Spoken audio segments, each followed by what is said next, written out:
If you do any prospecting with LinkedIn, you have got to go get set up with Surf. That's SURFE. It's a tool you can use to add new contacts to your CRM system directly from LinkedIn in seconds. I'm using it every single day. I add contacts, follow my deals, keep track of notes, and it ends up saving me a bunch of time on prospecting and outreach, which means I can spend more time moving my deals along.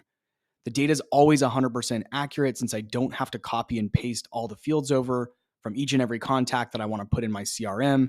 Instead, Surf does that all automatically with just one click in about 60 seconds.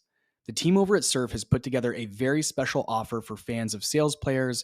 There's a link down in the show notes, and you can use the promo code JWSurf5. Don't forget the E at the end of Surf. That's JWSurf5 for 5% off your first year. Don't spend another minute doing things manually. Go get set up with Surf.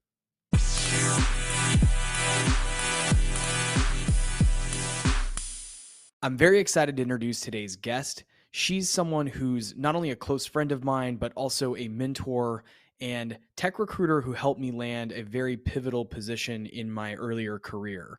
Christine Kull is the host and founder of the Art of Hiring podcast, which she recently kicked off. She's a managing director at Vantage Partners and the owner of Austin Search Partners. And again, she and I go way back. We get into some detail today on her perspectives on hiring, recruiting in the industry today, how you can evaluate opportunities in 2023, and some things to think about as you're going through an interview process or a deal cycle. She's done everything. She's been a seller, a recruiter, she's been in product, she's an attorney, and it was just an amazing conversation. I'm so glad she was able to join us and share some of her insights on the industry and speak to some of her experience working with some of the top people in this business. So without further ado, welcome Christine to the podcast.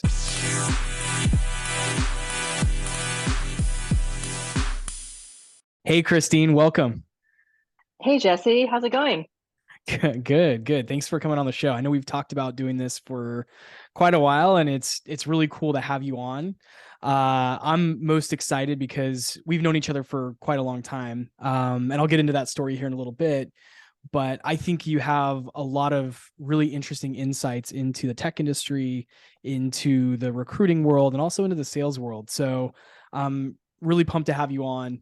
What I always do to get the episode started is I want to go back to the beginning. How did you get your start in tech? Or if you care to go back further than that, we're always open to hearing origin stories. Sure.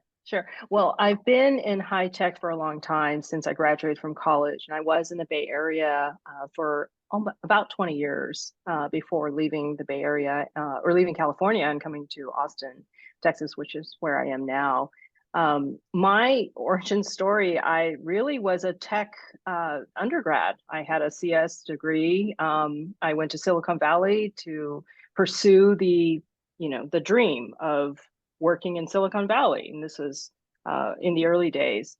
I've been through a couple of different business cycles then, and I fell into recruiting sometime about 10 years into my career already. And by then I had transitioned from being in the engineering side to product management, which is a very natural transition, taking that skill and transitioning over to product management. I then transitioned over to marketing and managing channels, and eventually fell into recruiting. I fell into executive retained search, which is where I got a lot of my training.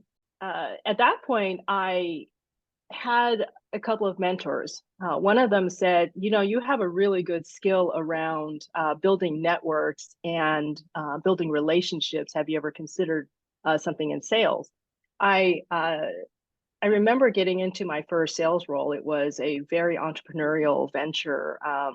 And the VP said, I think you're the person that can do this. It's very entrepreneurial. You're going to be managing a new line of business for us. You've got a $1.5 million quota, and you're going to build business based on relationships. And I tackled it. I did it. I did a sort of a one-person show, but with a lot of marketing resources. So I did that. And from there, I did move into a couple of other sales roles as an AE, as a sales professional, and eventually fell back into recruiting, which is Yeah. where I got my initial start, was executive retained search. So I consider myself Yeah. today, if I jump forward, as a very versatile recruiting pro who's Right. really focused on the client company's success and hiring the right fit. And that's really important to me, is that I'm not focused on my own success. It's more about the client company. So Yeah.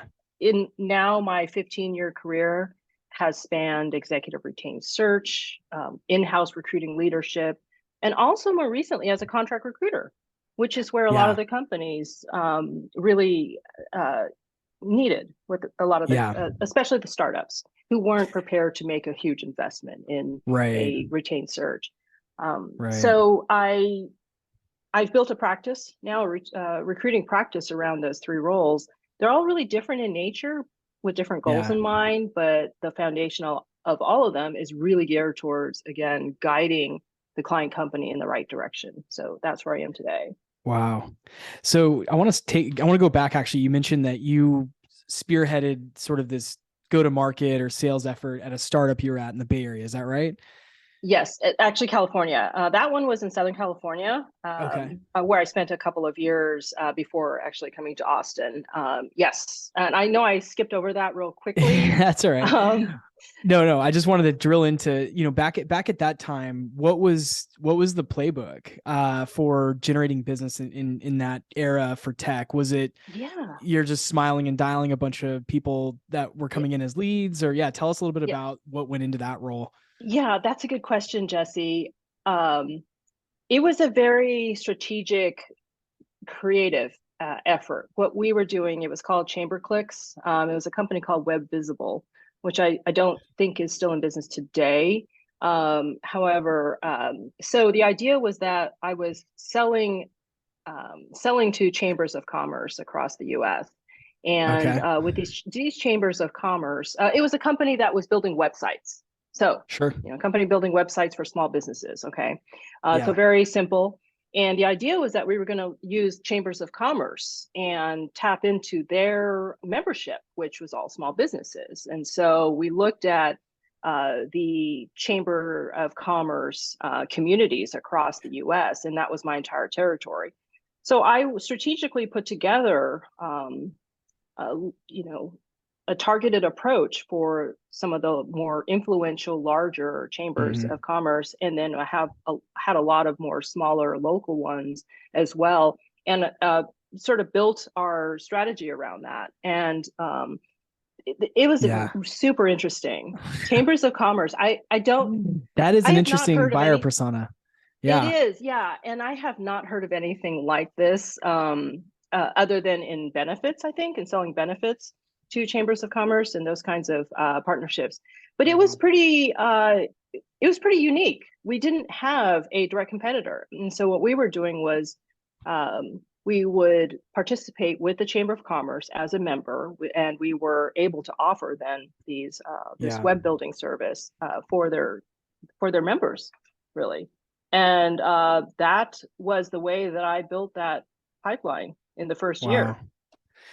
Yeah. So a lot of my listeners, they can't imagine a world where there wasn't, outreach or what's one of the dialers like 5 9 or one of those auto dialers. And I Mm-hmm. imagine in this role that was very targeted. It sounds like it was very strategic outreach, and it was probably mostly what, phone, or were you sending emails also to the Chamber of Well, Commerce actually, it leaders? wasn't a lot of phone. We did a couple of webinars. So we would do what we Nice. call Okay. today demand generation, right? And Sure. so it was kind of combining my marketing know-how, leveraging my marketing team, and then applying the sales strategy to that. But we were doing a lot of webinars, and where we were teaching them about why they wanted to have a website presence. We were dabbling in, teaching them about SEM, SEO, and this was Mm-hmm. the early days. And Yeah. so when we would do webinars. We developed a lot of really good leads for webinars. And also, I know this sounds very traditional, but through referrals. So we would Yeah. have one Yeah. happy customer, Chamber of Commerce, and we asked them to refer us to 5 others. And Oh, that's so great. it works. If you satisfy a client, I think they're one of your biggest sources of new business. So, Yeah. or new leads. Yeah, I So, think that's like sadly a forgotten approach. Most reps don't think to ask for a referral.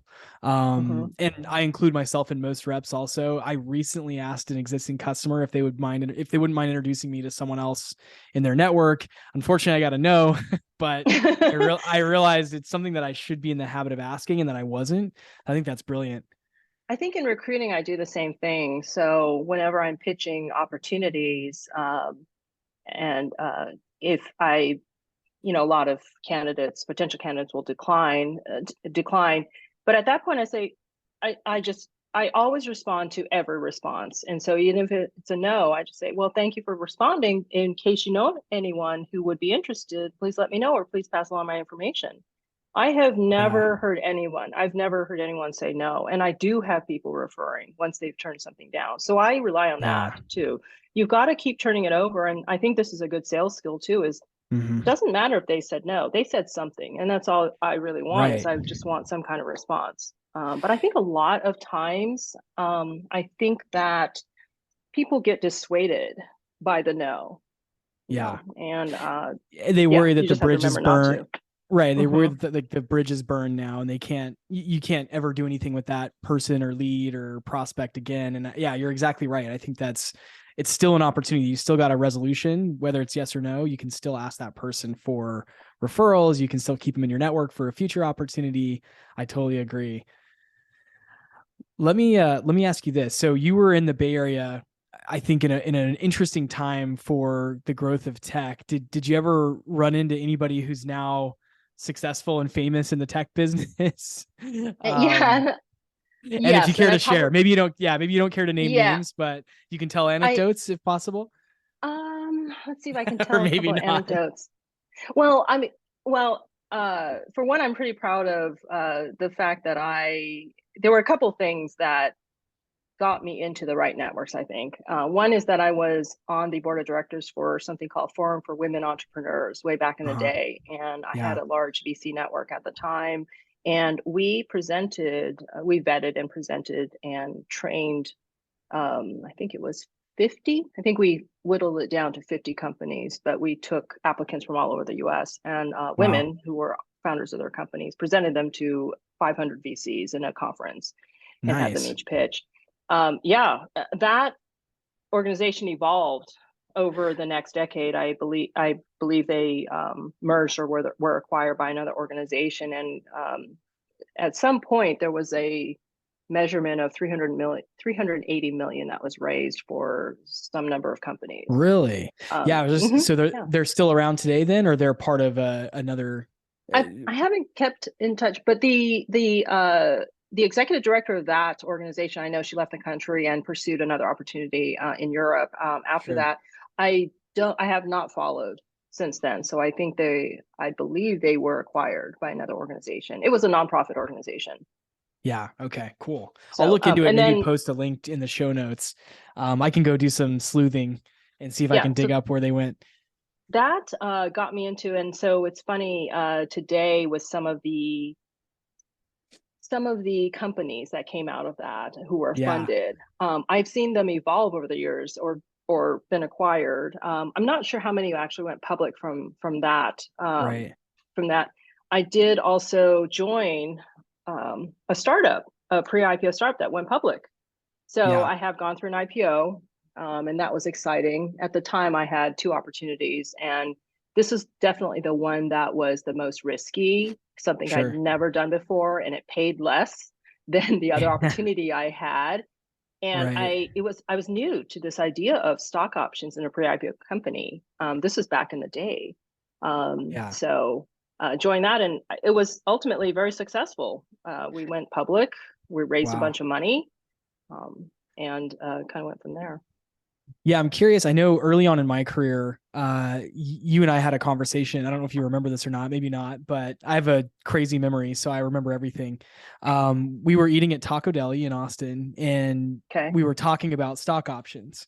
And I was very Okay. new to my options. I had just joined a startup, the one that you recruited me into, Uh-huh. and I was I was just they gave me kind of like a re-up on my options, and I Uh-huh. think in my head I was like, oh, this is it. I'm gonna get rich. This is gonna be the big exit for me. And I remember you kind of sitting me down at the Taco Deli, and you were like, just remember, these are sort of like lottery tickets, and think of it as kind of the gravy on top. You need to go and sell and make commissions and try to Yeah. negotiate the best possible compensation across the board, and Yeah. think of these more as a lottery ticket, because Yeah. 9 out of 10 of them, and that's even being generous, 9 out of 10 of these startups that you join won't pan out in a way that's even meaningful. And even the ones that do might, Mm-hmm. if you're an individual contributor, might just be a nice vacation or a new car. Mm-hmm. It's not going to Mm-hmm. be a You private can't island rely off on the. it. Yeah. Yeah. So talk to us, I guess, maybe I'll expand on that a little bit more, because this is a question I get a lot. And I rarely have a guest that's willing to come on and talk about, or who has the experience and the, longevity in the industry to talk about those kind of outcomes. We don't have to spend too Yeah. much time on this, but I think a lot of my listeners are very curious, and I still hear a lot of my younger, I shouldn't say younger, but just more junior listeners who think, oh, I got these options from this company and I'm all Mm-hmm. set for life, right? So tell us a little bit Mm-hmm. about how you sort of examine equity as a compensation piece and how you think about it. Mm-hmm. Yeah. Well, it's different if you're a founder of a company, though, and Sure. that's very different. If you're, on the executive team, I think it's a little bit different than if you are a later employee, right? Um, but it's been used as an incentive for, and really as gravy on top, right, of your compensation for a lot of companies over the years. Now, Mm-hmm. what I think um, about you know evaluating the equity or the perspective on the equity is that you still have to when you're in a sales role, you have direct impact on whether or not that company is going to be successful. And I think that's what's really unique, I think, about sales roles. It's Right. different than if you were an engineer or you're in marketing. In sales, the more revenue you can drive, the more smart revenue you can drive, let's say, right, for the company, and sustainable revenue, the more I think you can be confident that your Mm-hmm. options may, be worth something. There's not a company out there or a board of directors or investors that say, that's going to disagree with that. Revenue is always going to be a part of that. So Right. What are some things that go into how you'd evaluate, if in 2023 yeah, especially, yeah, what are some things that would go into the way you'd evaluate which startup to join right now as yeah, a seller or revenue yeah. professional? Yeah. That's a good question. And, it's so funny. I do remember the early conversations I had with you and others uh, in Yeah. when you were considering the opportunity that I had presented versus others. And one of the things, just as a note here, is that for me as a recruiter, one thing is that a lot of candidates appreciate is that Mm-hmm. they do believe that I'm interested in their best outcome. It may not be the Right. opportunity I presented. I'm not, but I really truly am invested in which opportunity fits for them. Most likely it is the opportunity I'm presenting. But anyway, Right. so Right.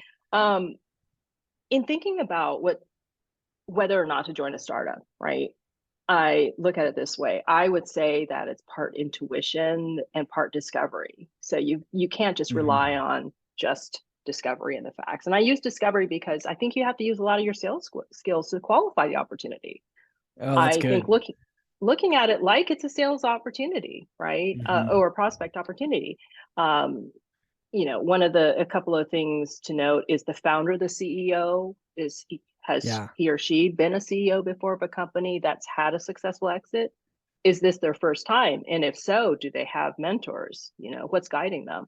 Mm-hmm. Um, I would say, and I don't know if a lot of candidates do this, a lot of people do this, but ask the people that work for that person, whoever you're going to be working for, what is his or her leadership style? Mm. Get examples of that, right? In the sales role, especially, I think that I found that sales teams are fairly polar in how they feel about their current or former sales leaders. And Right. so I don't know if you'd agree with that, but I I do. would say that, yeah, I would say that that's a good measure, is to ask people who work for him or her. The other is that I know there's probably a lot of controversy over, is the product something that actually interests you? How interested Hmm. are people in selling software, right?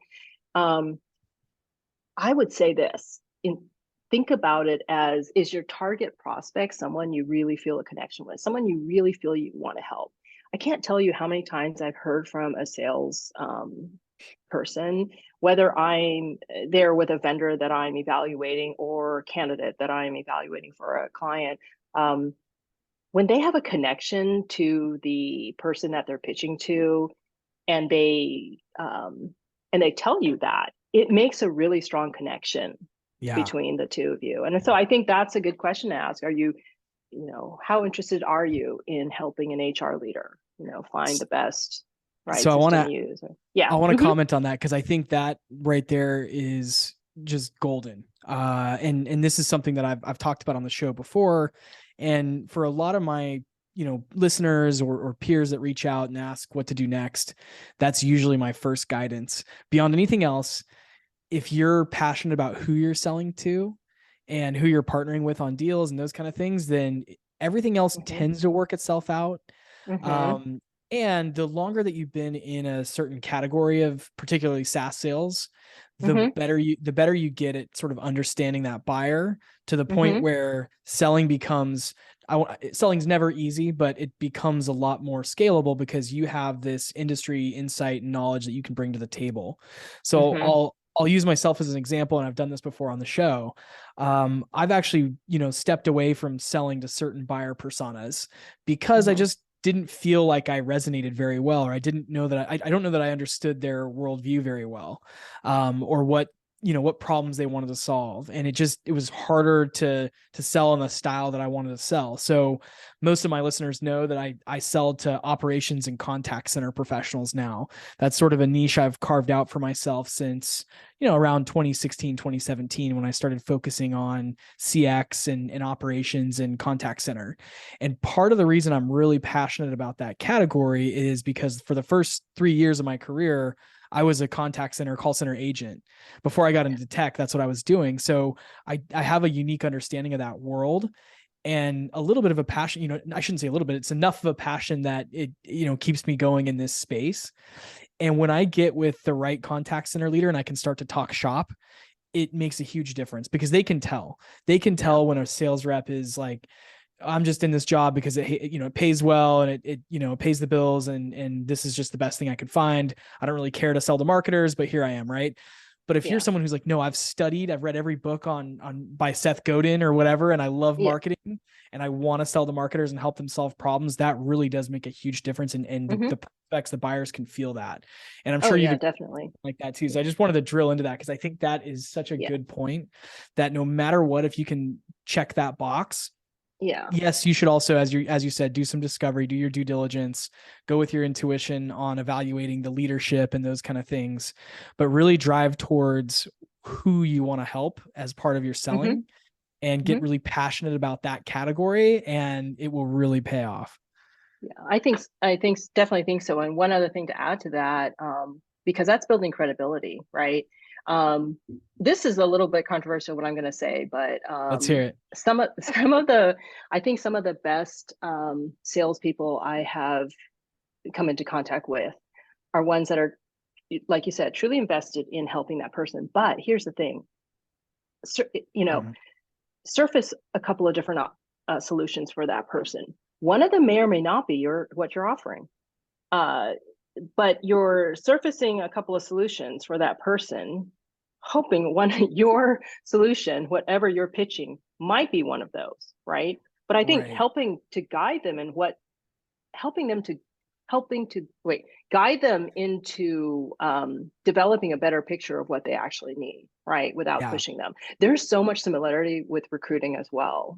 With recruiting, we never tell client companies who to hire. Never. That's just rule number one. You do not push one candidate over the other. And this is the difference in retained search than contingent. We surface them and we help guide them into what are the questions they need to ask themselves to come up with a solution. Some of the best salespeople I have had, one of the options may not be their solution, but they help to guide me. But you know what? Yeah. Now I've got them in mind. I'm referring them to 3 other people. And not only that, I might need that solution later down the line as well. Or you look at the whole breadth of what they're offering and selling, services and other related products. I'm going to go back to that person because they helped me to solve a problem that may or may not have been their solution. I think that's a little bit controversial. Yeah, I can see I can imagine some opposing points of view to that, but I agree with it. But I can see why people would think that's controversial. But again, you can't be afraid of hearing no. You can't be afraid of that. It's part of this business for sure. I would say, just going back, I wanted to say one other thing. And I like coming up with, whenever somebody asks me things like, well, how do I know whether to join this startup or another? I will tell candidates when they're considering different opportunities and, ask these questions and think about and listen and see what the responses are. One of them is, ask the company, what's the worst disaster the company has gone through in the last year or two, barring anything confidential, right? What's the worst disaster? But how did you get through it? Right. Yeah. I remember. That's a good question. That's a really good one. Yeah. It's easy to team up when everything's going right, but it's even harder and it's more telling. How people team up when things are bad, when there's a disaster. So I think that's a better one. Better question. Right. So. Yeah, no, that's great. And the thing that I find when I talk to a lot of people that are interviewing for a role is they're afraid to ask some of those hard questions because they're afraid that it'll disqualify their candidacy or their, ability to get the role because they're asking some of the tougher questions. And my philosophy is, especially the earlier the startup you join, really the more tough questions you can and should ask. And I think that also carries into, especially looking back here, we're in early 2023. Even if you're interviewing at a top 5 tech company, you should still be doing a lot of due diligence and asking a lot of those types of questions. The one you just said was really amazing. I'm going to have to work that one into, because I have a whole kind of standard questions I always ask when I'm interviewing for a role. And I like that one, especially in, the early team stage where you get a good feel for how people problem solve and how they'll work together as a team to get something done. If you're interviewing and a founder doesn't answer that question in a way that gives you a lot of confidence, then I think that's the answer, right? So that's a really good leading question. I love it. Let me shift gears here a little bit. I want to focus now on the work that you do as a recruiter, which is how you and I got how we got introduced. And I'll tell that right. I'll tell that story. Just correct me if you remember it differently, but how I remember it was I was sitting at my desk at a company who I won't name in Austin, and it was cubicles. And this was back in the day when things were not remote.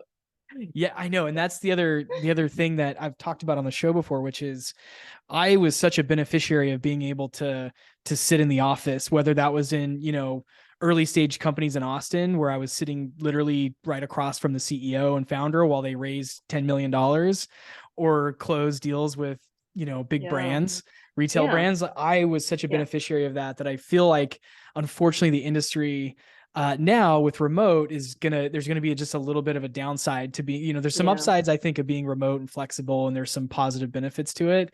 But the big downside is most younger, the next generation, I keep saying younger, but I just mean, anyone who's coming in behind me in the tech, earlier in their career, they're missing out on those audible moments where you're listening to, an early founder, CEO, getting immersed. Raise money conversations. We used to call them water cooler conversations. Yep. Yeah. Getting pulled into a conference room and listening to this really happened to me once. Getting pulled into a conference room and listening to your executive team get just completely chewed out by the board of directors. I don't know why I was pulled into that. I think, I was fortunate that I had a lot of people that said, hey, this guy seems like he wants to learn what goes on behind the closed doors, or how the sausage is made, so to speak. And, yeah, anyway, where I was going with that is, so back when I was still in the office, this was years ago now, I got a cold call at my desk, and I remember my manager was sitting just, feet away from me in a cubicle, and I pick it up and it's Christine. And Christine saying, this is how I remember it. You were just like, hey, there's this opportunity here in Austin. It's an early stage startup. They just raised capital. The executive team came from X successful company in Austin that just went public a few years ago. This is a chance to get in on the ground floor and build. Yeah, it was literally the first team. It was going to be the first local office. Yeah. For this company. I remember thinking, wow, this woman has just that's a lot of guts to call somebody on their desk line and try to recruit them away from that job. It's funny you say that though, Jesse, but so this will age me, but back in the day, right, when I got started recruiting, and I think this is a really good skill that anyone should develop if you're in sales, no matter what tools are available to you today, pick up the phone and call. Yes. I got my start in, we didn't have LinkedIn. We would buy research, and this is what the retained search business does. We buy research, and the research is phone list, not even phone list. It's a list of names and the company and the general job title or department. And we have a main number. I mean, if I have to call into a big public company, all I have is the main number, and you have to learn how to ruse. You have to learn to also leave a message for somebody that's going to get a response. And so I learned this sort of way of doing a real short pitch that was that I honed, that was not cheesy, but it was just enough to sound professional and also get a phone call back. So no tricks. There were no tricks. And my approach and my style is just to be more transparent. But I learned sales skills that way, just from being able to pitch. And I had a very high response rate. This is back in the day. But the same thing applies today. I don't mind picking up the phone to make a call. Today, I don't think it's as welcome making cold calls. Now people would rather have a LinkedIn message and they can answer in their own time. And I respect that. But I think it's a really good skill that people need to, you need to just sort of, you need to sort of practice, every now and then. But anyway, so. No, that's exactly. And it's funny, this week I've been the last 2 weeks, I've been really hitting the phones hard, like harder than I have in years. And it feels so good to get back to navigating a phone tree and trying to get to the right. That's a good. Navigating the phone tree or getting past the EA, something like that. And even just like you said, leaving a voicemail that humanizes you and warrants a response back, which is hard to get from a cold email. So your call was such a standout thing and so gutsy that I think within a few weeks of that conversation, I was probably working at the company. I left my job and here's the deal. I've shared this before, but just to kind of reiterate, that was a pivotal role for me, because what that helped me do was get out of the small business sales world. In that role, I was closing small business deals, but I had my sights set on how do I get experience working with enterprise brands. And it was really hard. And I know this is a question a lot of my listeners have is, okay, I'm selling to these small deals, or I'm an SDR working these small opportunities. How do I get myself positioned to go and learn how a big enterprise works? And that suddenly it was like the fog cleared and I could see this path where, and you had made it really clear in your call. You said, this is going to be working with big box retail brands. You know the names of these retailers. They're in the malls. They're at the time. There's no malls now. But these are brands that and your parents know, and everybody, like, these are household name brands. And this is a chance for you to go learn from someone, a group of people. It was really a group of people that have been doing this for a long time you're going to be right there on the ground floor. And so I am so glad that I took the chance, because again, that role springboarded me into so many other things that I've done since then. Because again, I was in this tiny room in Austin that we worked out of, this workspace, and I was sitting with people that had been in the, enterprise business category for many years, who'd seen exits and acquisitions and all kinds of crazy things. And I got to sit front row and hear how they conducted their business, how they managed their time, how they responded to, adversity. There was a lot of adversity in that business. There was always something on fire, and it was really educational to see how people could be so resilient, leadership could be so resilient. So I'm so glad I'm so glad you called, I think, is the summary of what I'm trying to say. I'm so glad that I picked up the phone and got you, and that I, for whatever reason, couldn't get it out of my head and just said, I've got to go pursue this. I think this is something big. And I think it's funny thinking back to that, but I think what might be useful too is just for me to, or just to chat a bit about what was it about you, right, that made you the right candidate for this company, right? And I think what might be interesting too for your listeners is what were we looking for, right? What were we looking for in a person, right? And we hired a team of salespeople then at that time. But I was just going to say, and this does relate to why you were one of our top hires. There is one of the first things that we're looking, and I'm a proxy for my client companies because all the recruiting work that I do is retained, so I'm always a proxy for the company. And so when I say we, I mean me as a recruiter and the company. But we were looking for the ability to connect with us, right, as a proxy for the prospect or customer, and build rapport. So you had that, right? Yeah. We're gauging listening skills, and we're gauging listening skills. Did you really internalize my question? Are you building on that? Are you taking that, building on it in a natural way, right? We're looking for integrity, right? Yeah. But we're also looking for, do they have the qualities that make them, and I call this magnetic, right? I don't mean charisma, magnetic and believable. And that's what those are the kinds of things that we are looking for. Wow. Even at that level. I mean, this is earlier in your career, early in your career. Very and early. I would say that we're still looking for the same things that we're looking for at the leadership level. It's a basic foundational quality that I think is it's easy to overlook when we're talking about a sales role, because you're thinking, well, look, I'm successful if I exceed and meet my quota, right? And I bring revenue in and sustainable customers and all of that, right? Sure, there's a sort of hard metrics that in a sales role, but I don't think that you should overlook the amount of emotional intelligence that goes into that, the ability to look outside yourself, critique yourself. Can you read the room, so to speak? And this again goes back to with the days when we had offices and you could actually go into a room and you could read the room first. But one thing about you that I think is a good quality that I think others should, gauge is, are you a good solution finder? And I think you were, right? Yeah. You could look at different ways to solve it. And that's what, again, I was saying before, was there might be different ways to solve this, but you've made yourself believable to me. And now I believe that whatever you're offering me is in my best interest. So I thought that might be kind of interesting, and that those are the kinds of things that made you a good candidate at the time. And hopefully that, those kinds of tips can be helpful for your listeners. Yeah. Thank you for sharing that. I hadn't heard, too much about what happened behind the scenes, but it's genuinely interesting for me too, to hear what stood out.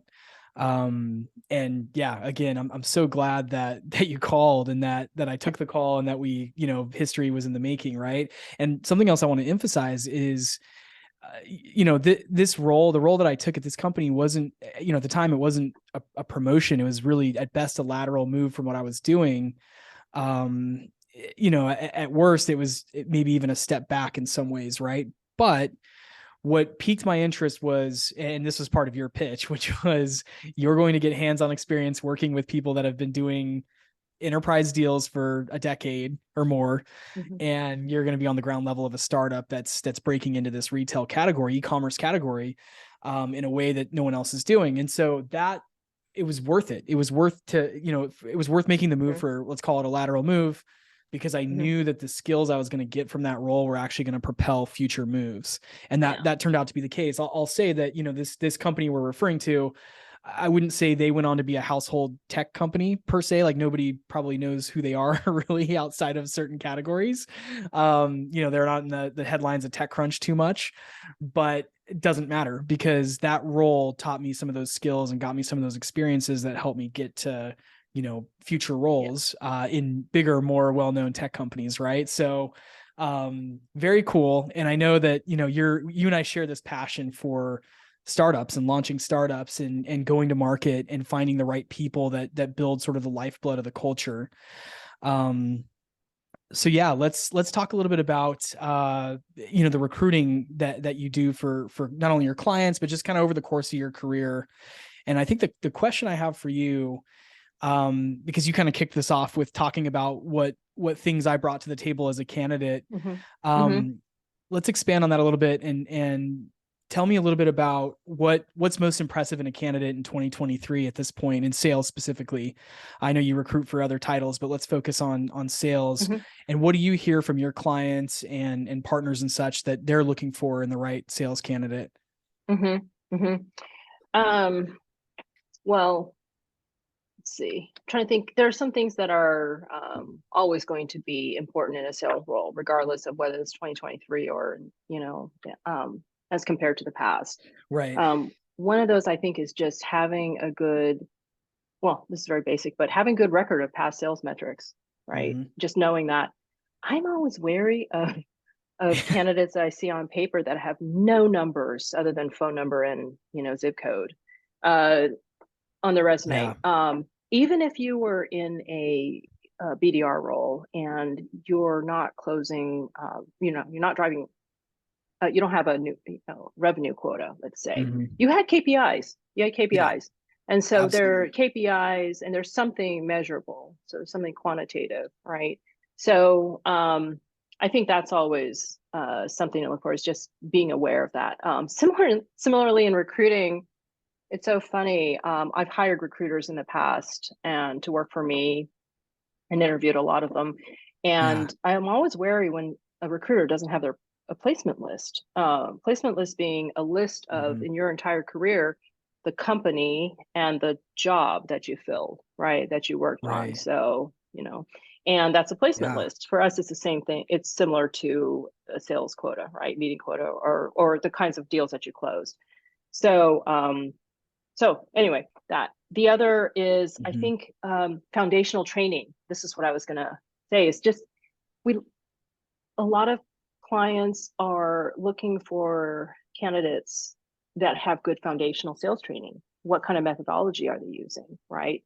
And I think that whether they actually went to a formal sales training or they got coaching, let's say. I know you're doing coaching, and so I think that's always very a valuable route to go, is some kind of coaching or foundational sales training, workshops, something that gives them a sort of discipline and process. This is also very similar to recruiting. I remember way back in the day, I had a mentor who I still work with today. And he told me when I was very early in my career, he said, you just have to run a good process and that spits out the right result. So think about it like a black box, right? You just have to run a good process and that always will produce a good result. And I'll never forget that, because that's how I approach recruiting. Similarly in sales, I believe that you've got to have some process and be confident that if you run the process right, you'll avoid those breakpoints, right? I mean, think about it in sales, right? All the breakpoints in the sales process. So I think client companies want to know that they had some kind of sales training, right? Unless they're hiring a whole new sales team, they're hiring in volume and they're going to train them all together. I see very few of that. I don't see a lot of that myself, but that doesn't mean doesn't exist. I think that, trying to think of some other things that we're looking good rapport. I always talk to candidates on the phone. I don't do Zoom meetings with them, and I want to gauge what their phone skills are. how do they relate to me on the phone? Yeah. And I can draw a lot about a candidate through the phone. You have to be able to do that. So as a Yeah. recruiter or salesperson, I think. I think follow-up's another good one too. That this is, Yes. in honesty, it's table stakes. Everyone should be following up very quickly after every round of the interview process. And that's, in my opinion, not even just with the hiring manager or the, VP of sales or whoever you might meet with on the actual team. That's also with the recruiter, because the recruiter, in my experience, is just like in a deal cycle, they're kind of the champion.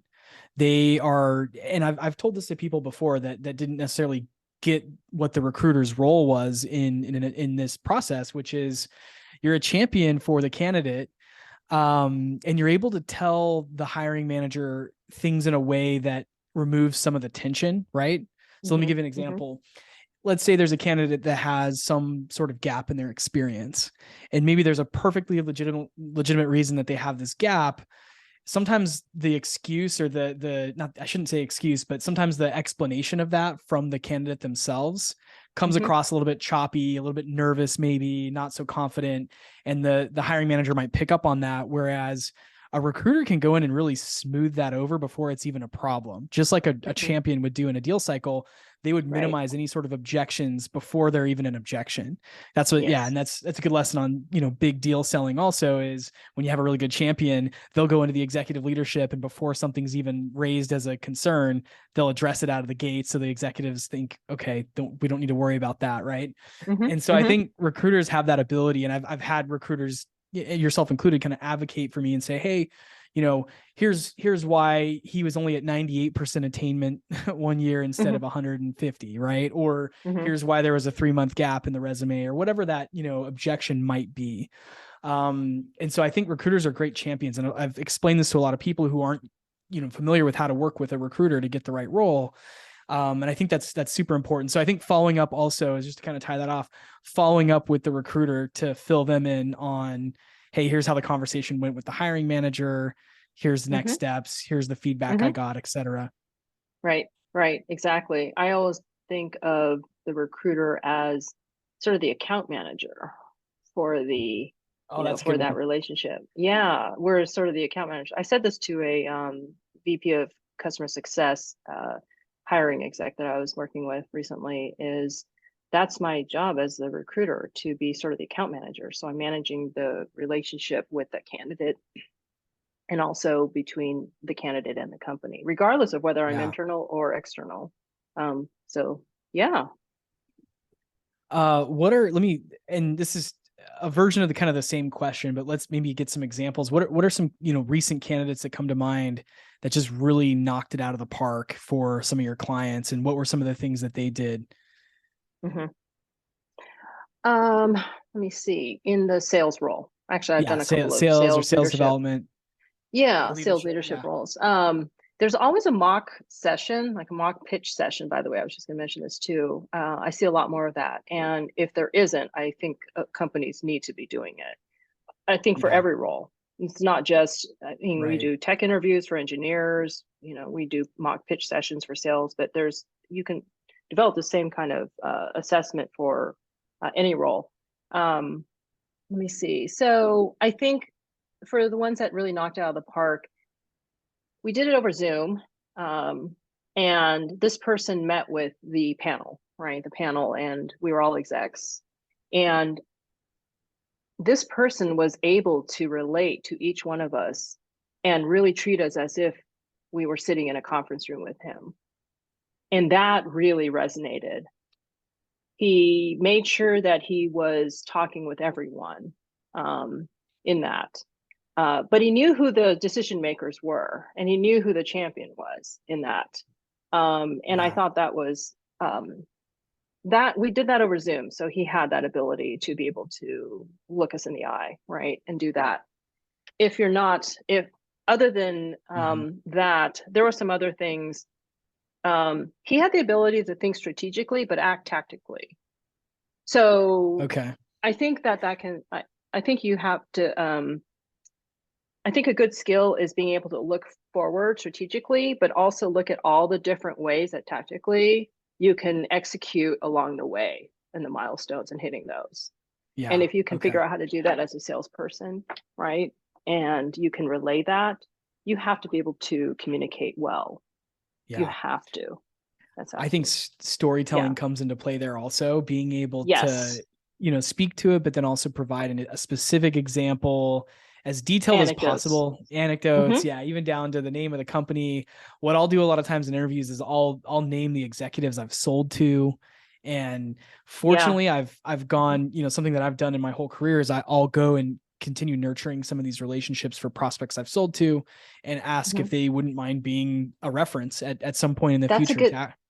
Yeah. Absolutely. Actually, that's really good because a lot of I was just going to say, a lot of companies today, that's also a good question if you're interviewing for a company is what would your customers say about, what would your customers say about that company? You Right. can look at it that way too. But I think that's a really good way to do it. We do look for customer references for sales roles, Yeah. sales and Yep. customer success roles. So, Yeah. I've got a few that I keep on deck that are ready to and I've prepped them with stories too about the work we did together, just because people forget. mhm. And I have a couple of bullets that say, "Hey, remember when we did this big deal and this was what was at stake and all that stuff." And if Mhm. and when a future employer calls, here's the bullets I want. I want you to Yeah. emphasize on what we worked Yeah. together Well, you're on. selling yourself as a Right. product. Yeah. So yeah, definitely. I think a great thing to do as well is keep the anecdotes and work those anecdotes into anything you're describing about your past performance, and then stories, and then any people that can back that up, whether that's a former manager, mentor, advisor, or a customer. So just kind of in a little bit in closing here, I wanted to pose an interesting question because over the years, you and I have talked a lot about the recruiting industry. And of course, today we talked a lot about so many of the similarities between being a rep, an account executive, and being a recruiter. So the question is, do you think former sales reps make good recruiters? That's a good question. Yeah. Absolutely, they do. Recruiting is a lot like sales.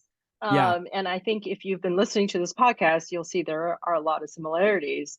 There's a lot of qualities that we've talked about here that apply to being a good recruiter. To me, sales is about giving your prospects and customers something they're going to be pleased about, right? Something they need. In recruiting, it's the same thing. Your customer is the client company. My job, like I said before, is to surface the possible solutions, right? Which is the qualified candidates and guide the client into selecting the one that fits. I Right. think it's the same way I think about sales. So absolutely. I think that former salespeople not only make good recruiters, I think sales as a skill or as a job can set you up to do almost anything. I mean, there's so many Yeah. other ways to go too, but yeah, absolutely. I think they make the best recruiters. And then maybe just share a little bit about some of the past. Let's say there's someone out there listening who is thinking about making the jump from being a rep to a recruiter. And I know Mm-hmm. you mentioned some of the things you've done, like Yeah. in-house and being on retainer or being an independent Yeah. recruiter. Tell us about some of the most logical paths that a current rep might take to get to that career. Yeah, a lot of the larger firms and larger agencies do train the associates, and they do like people with a sales background because you're not afraid, right, to just get on the phone or email or do cold pitches. But there's some larger firms, boutique firms also, so boutique, firms that have a program where they'll take in early associates without any background. They train them. Wow. So I think that's always a good way. You're always going to start with sourcing, which is the same thing as prospecting, right? You're always Right. going to start with sourcing. And so there's a couple of different paths to go that way, right? And also just learning about the recruiting industry. I think contingent recruiting and agency recruiting is very popular. It's one that people, think that that's what recruiting is. There are so many Mm-hmm. other aspects in, sort of sub markets within the recruiting market and recruiting industry. My Yeah. particular my training was all executive retained search, which is completely different. It's a consulting gig, which happens to fill a role at the end, right? It's Sure. 90% of it's consulting. Yeah. Um, Yeah. I would say though that regardless of which path you choose to go from rep to recruiter, there's something that someone told me once, and I'll never forget this. You have to decide which side you're on, whether you're on going to be doing And what I mean by that Yeah. is you're either going to have integrity in what you do or you're not. You're going to make money, I think, either way, but how you're going to make the money. Some of Ooh, my best colleagues and contacts were, we were competing for the same deals, right? But right. I'll always have positive things to say about them because they showed up along with me, which means we're in the same market. And I Yeah. would say that you have to Yeah. decide early in your recruiting career which way you're going to go. That's, Wow. I think, the important lesson is integrity, or you're going to win at all costs. Oh, it's so good. Great advice. Christine, can't thank you enough for coming on and sharing just an immense amount of wisdom with the listeners. If there's someone out there who wants to connect with you, how can folks find you on the interwebs? LinkedIn, actually, Okay. Prospect. Yeah, Prospect, you'll probably find me that way. But yeah, absolutely. LinkedIn is where I live. So Awesome. Well, I will. thank you. I'm gonna post a link to your LinkedIn profile in the show notes. Thanks again for coming on, Christine. Absolute pleasure as always. Thank you, Jesse. This one is for the savvy startups and SMBs out there. I've got a secret weapon for you that's going to skyrocket your sales without the unnecessary headaches that come along with using one of the big player CRM systems. That secret weapon is Close CRM. Now, let's face it, we've all been there. We've used a clunky, confusing system that kind of makes you want to throw your laptop out the window. Well, fear not, Close is here to save your time, money, and sanity. Close has all of the powerful sales tools you need, minus the drama, to manage your leads, track your deals, and crush your targets effortlessly. It has calling, emailing, SMS, multi-channel sequences, and it even has meeting tracking built right in. It's easy to set up and implement. You can stop screwing around with CRMs that aren't built for you and start selling and managing customers today. You can start a free trial using the link in the show notes, special for SSP fans.